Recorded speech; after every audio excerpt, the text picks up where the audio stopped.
2026లో ఇండియాలో record break చేసే అతిపెద్ద ఐపీఓ అయితే రాబోతుంది. ఈ వీడియోలో మనం ఈ సంవత్సరం వచ్చే ఛాన్సెస్ ఉన్న టాప్ 5 ఐపీఓస్ గురించి అయితే తెలుసుకుందాం. చలో, సో ఫస్ట్ ఐపీఓ వచ్చేసి జియో ఐపీఓ. జియో అయితే అప్రాక్సిమేట్లీ 40,000 కోట్లు ఐపీఓ నుండి రేస్ చేయాలనుకుంటుంది. ఈ ఐపీఓతో జియో అయితే రికార్డ్ బ్రేక్ చేయబోతుంది. ఇప్పటి వరకు ఇండియాలో అతిపెద్ద ఐపీఓ హుండాయ్ మోటార్స్ వాళ్ళది. అప్రాక్సిమేట్లీ 27,000 కోట్లు వీళ్ళు ఐపీఓ ద్వారా అయితే రేస్ చేశారు.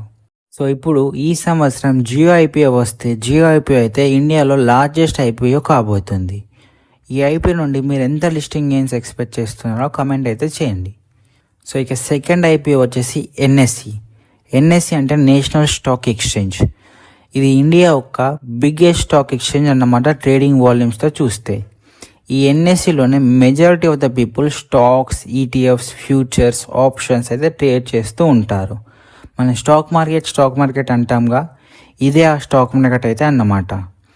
ఇక వీళ్ళ కాంపిటీటర్ వచ్చేసి BSc, Bombay stock exchange, India's oldest stock exchange అన్నమాట.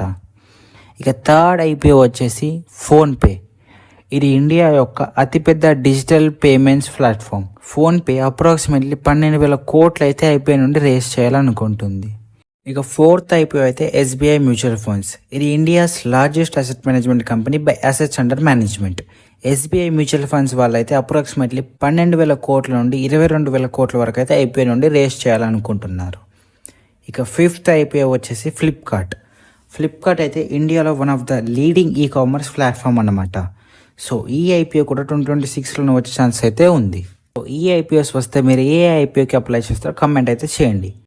సో ఇది ఇవాటి video about upcoming IPOs guys. వచ్చే వీడియోలో మళ్ళీ కలుసుకుందాం. Thank you for watching. జై Sriram. Radhe Radhe. Investments in securities market are subject to market risks. Please read all related documents carefully and consult your financial advisor before investing.